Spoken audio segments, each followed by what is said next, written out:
So now we come to lecturing. So you've planned your course, you have the topics, you have decided how you will do your lectures, and you've decided what exercises, what you will have students do outside the lecture.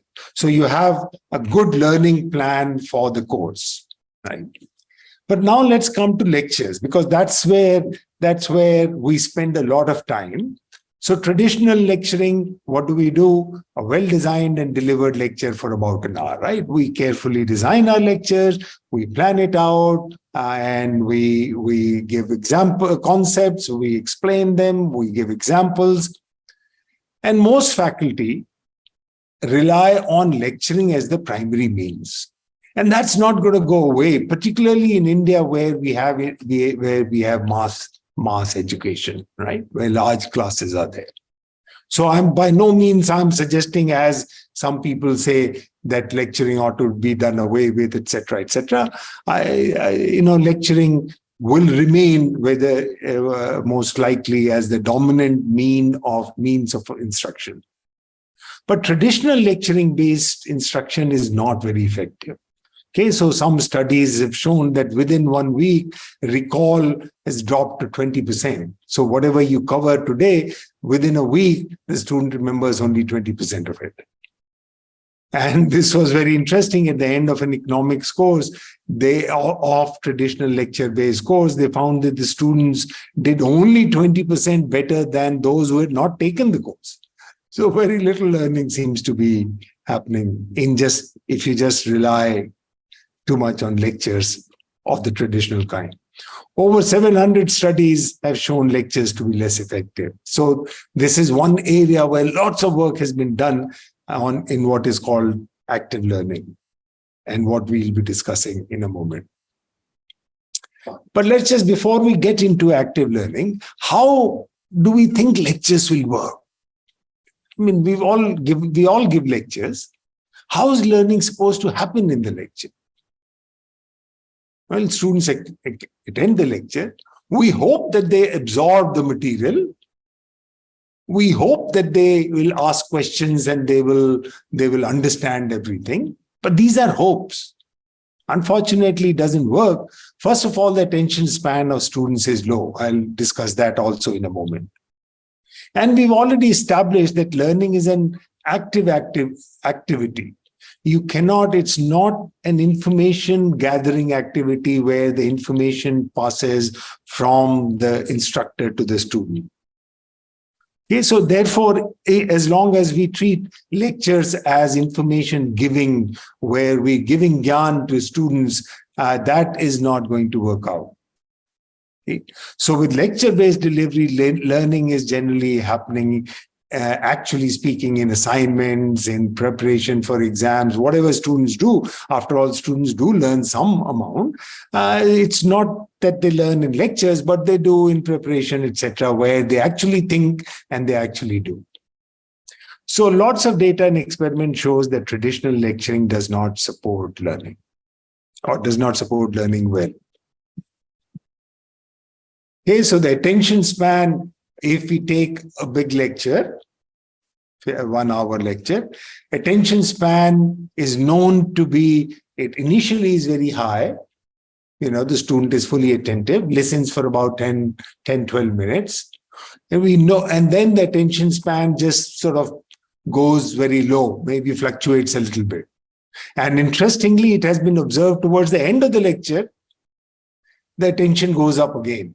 So maybe the student sort of feels, hey, look, he's already spent an hour. Let's see whether in the end he can pick up something, maybe in summary or something like that, right? So there is an interesting thing. If you take an hour's worth of lecture, 10, 15 minutes in the start, a couple of minutes in the end, the attention is very high.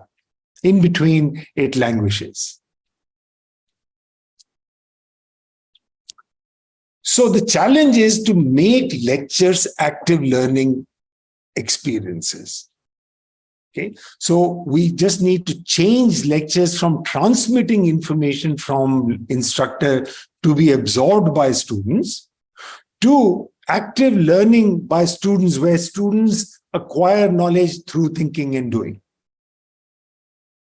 Okay. Anything in the lectures that will make students more active participants in thinking, doing will help in that.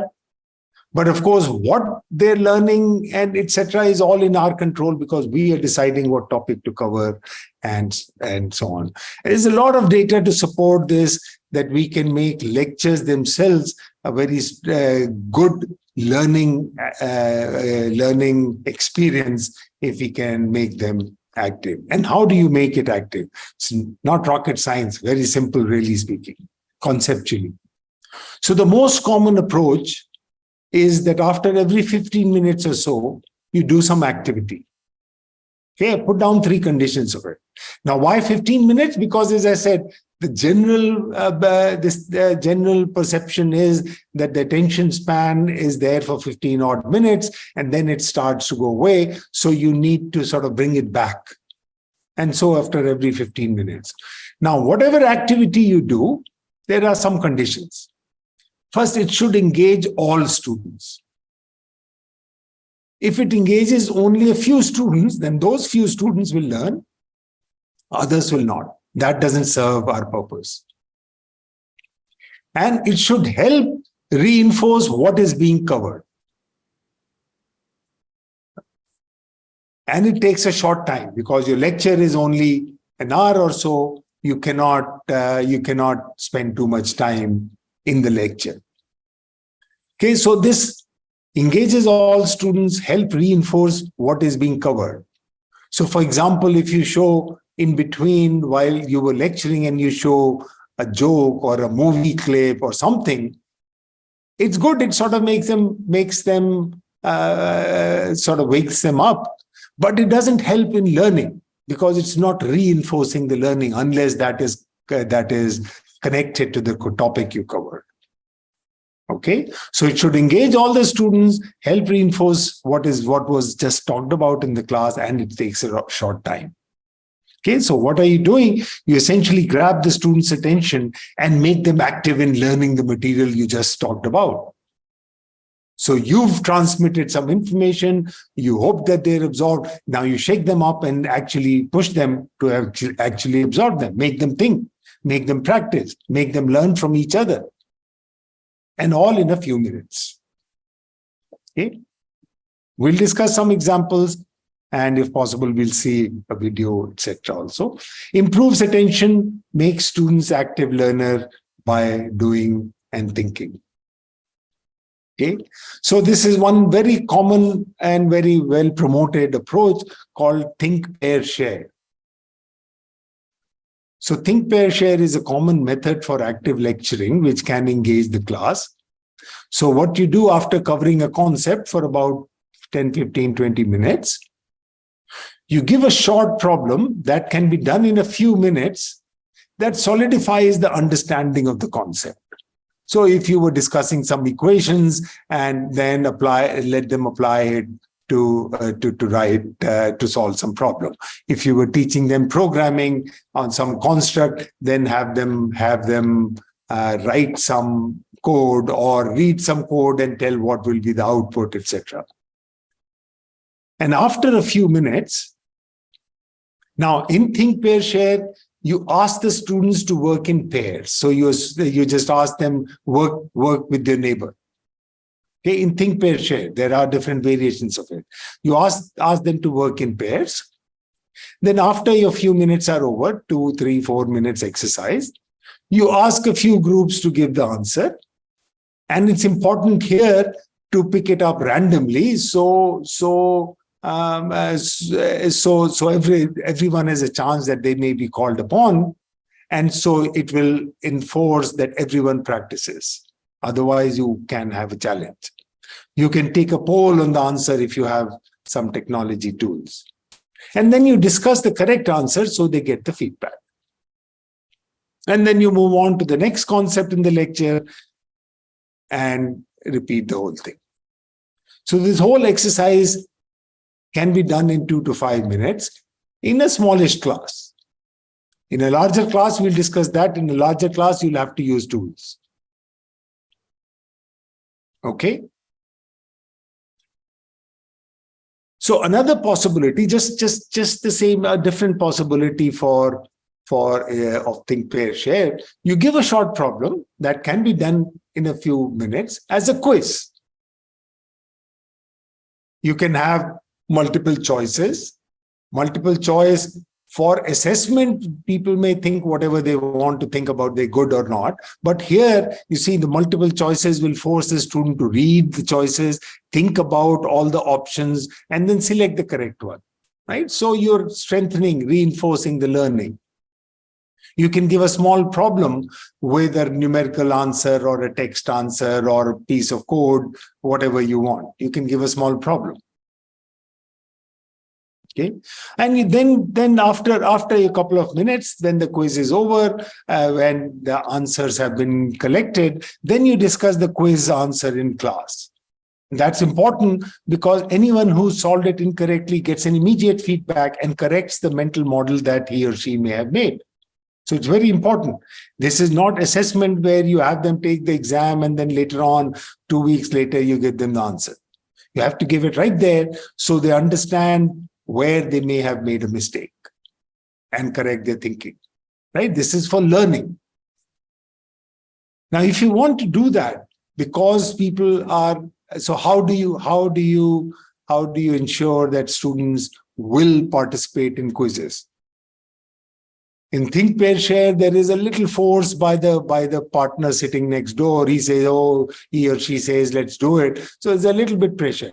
In this model, if you want, and since we want everyone to participate, the best approach is to give a small weight to the in-class quizzes. So I do it in my class. I give a couple of % to in-class quizzes, and over the semester, there may be 50 in-class quizzes or 60 in-class quizzes. So really speaking, small %, but students, it motivates students to apply themselves to the quiz and not randomly answer. Okay, and then all the experience suggests that nobody wants to answer quizzes randomly, so they will apply themselves to solve the quiz.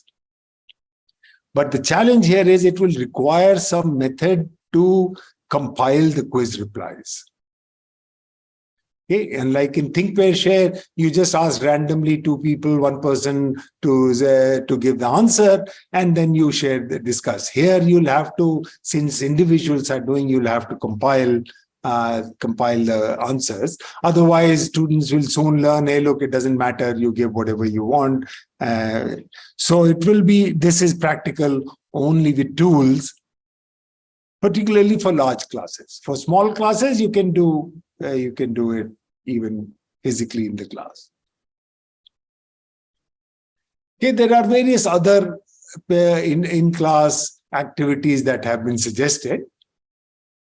So you can give something beyond the student's level, ask them to reflect, and then share their understanding either in class to the whole class,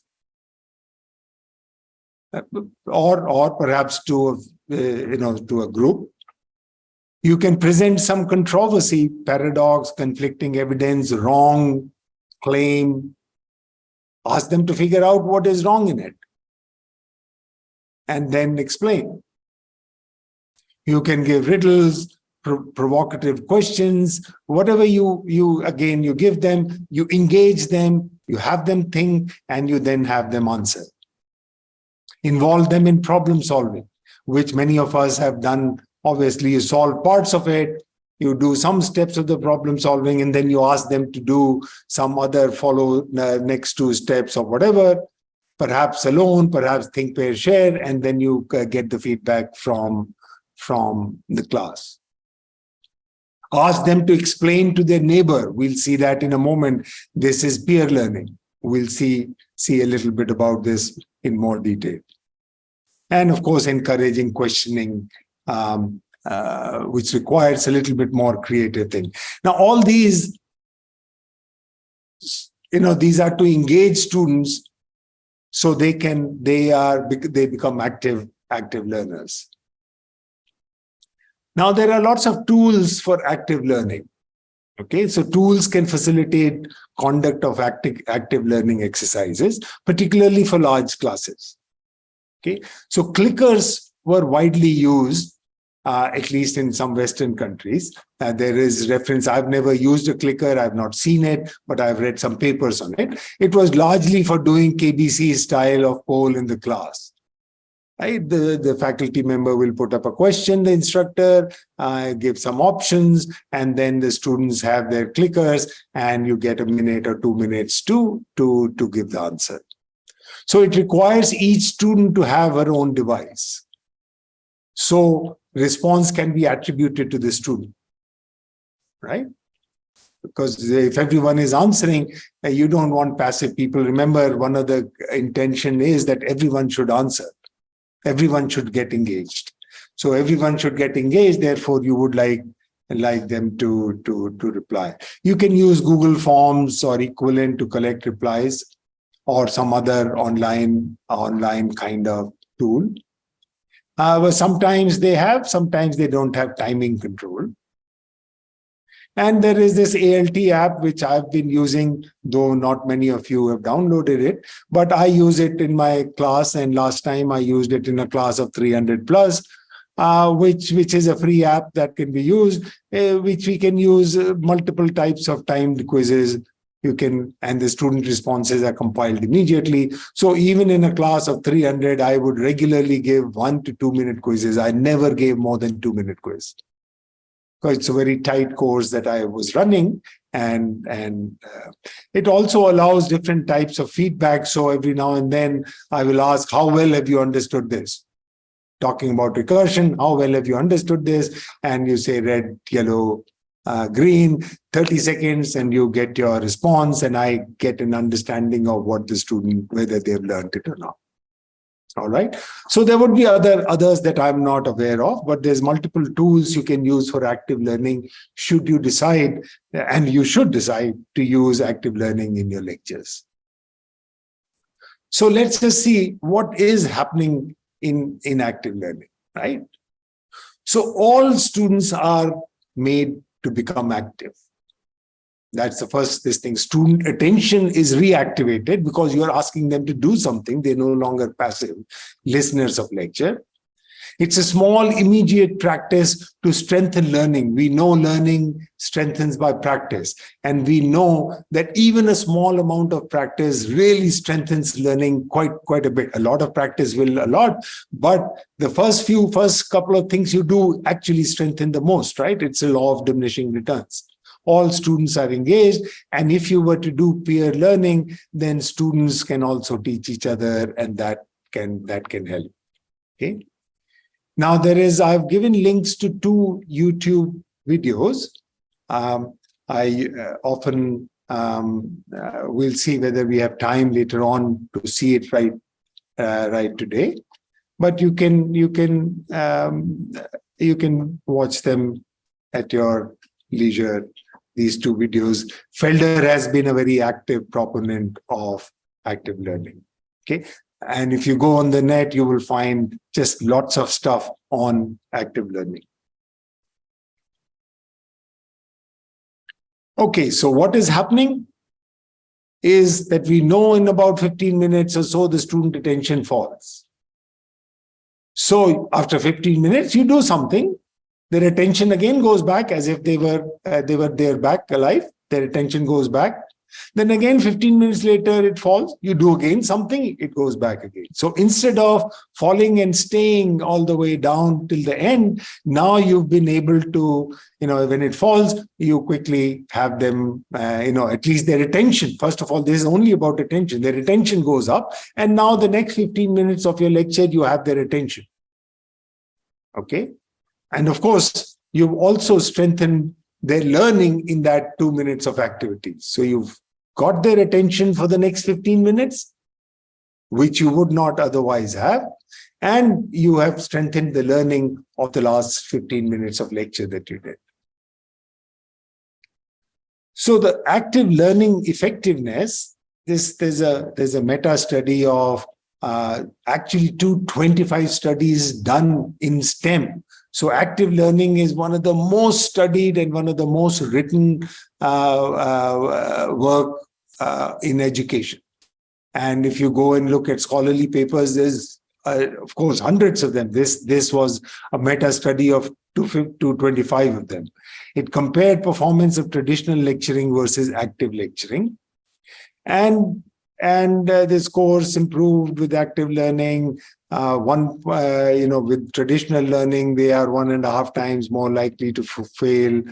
And there's lots of other things, so there is no ambiguity about the data, about the experience overall, that active learning does indeed improve learning in the lectures significantly.